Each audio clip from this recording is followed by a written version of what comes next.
हमारे पड़ोसी देश बांग्लादेश से इस वक्त जो खबरें आ रही हैं वो न सिर्फ वहां के राजनीतिक भविष्य को लेकर चिंता बढ़ा रही है बल्कि पूरे के पूरे दक्षिण एरिया के लिए एक नया संकट खड़ा कर सकती है।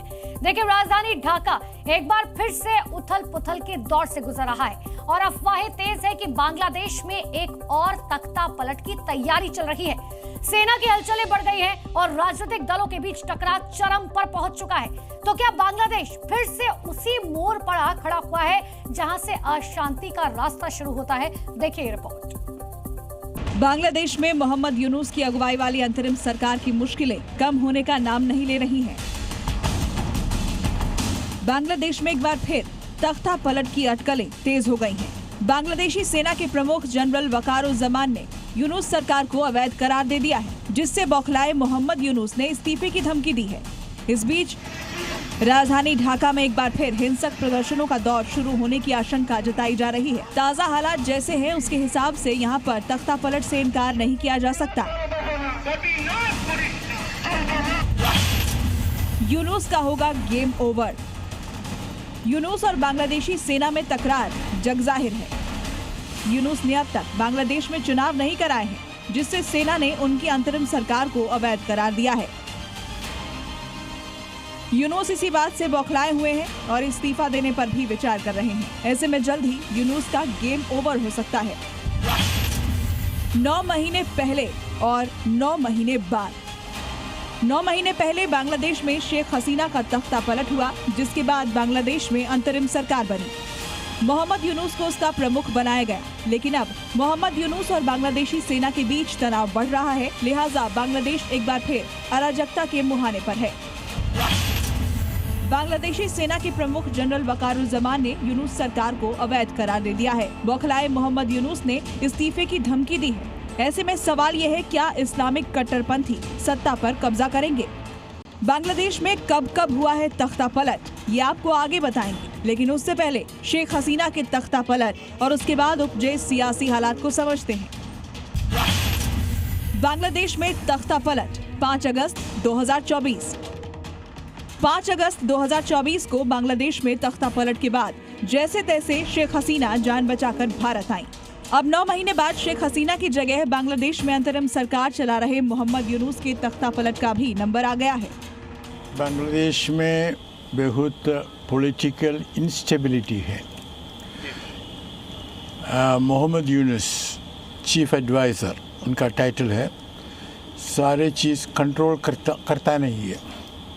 अभी बांग्लादेश का आर्मी चीफ मोहम्मद यूनुस को कहा है, देखिए आप दिसंबर में चुनाव होना चाहिए, और मोहम्मद यूनुस वो न कहा कि वो करेगा, उन्होंने कुछ कहा और किसी को कहा दिया कि मैं रिजाइन करता हूँ।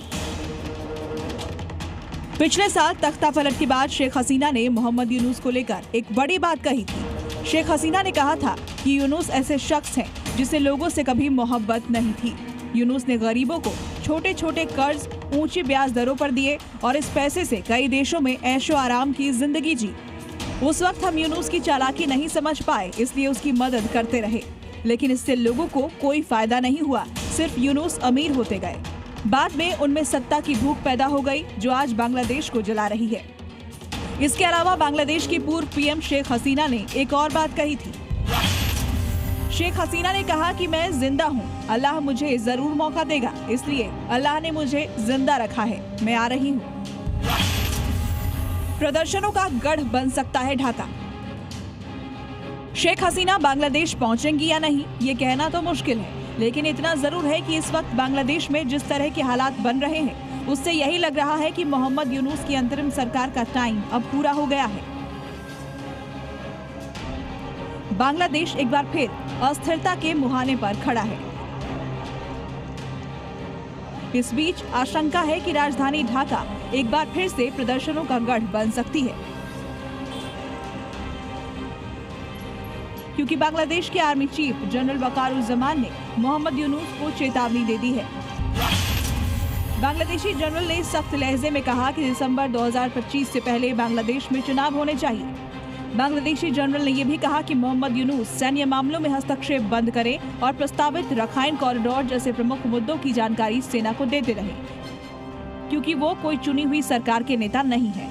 ये चेतावनी देश के राजनीतिक माहौल में एक नया मोड़ ला सकती है। जनरल वकारुज्जमान की चेतावनी न सिर्फ सत्ता और विरोध के बीच की खाई को और गहरा कर सकती है, बल्कि इससे देश की लोकतांत्रिक व्यवस्था पर भी गंभीर सवाल उठने लगे हैं। बेशक बांग्लादेश आर्मी ये डिमांड प्रोजेक्ट किया, क्यों वो यूनुस ने वो रिजेक्ट करेगा और उसके बेसिस आर्मी को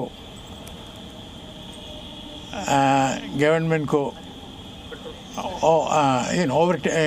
टेक ओवर द गवर्नमेंट, वो भी हो सकता है। बांग्लादेश में हालात गंभीर होते जा रहे हैं और अगर जल्द ही कोई संतुलित कदम नहीं उठाया गया तो बांग्लादेश लंबे समय तक राजनीतिक अस्थिरता की गिरफ्त में रह सकता है। इस्तीफे की गीदड़ भभकी या सहानुभूति?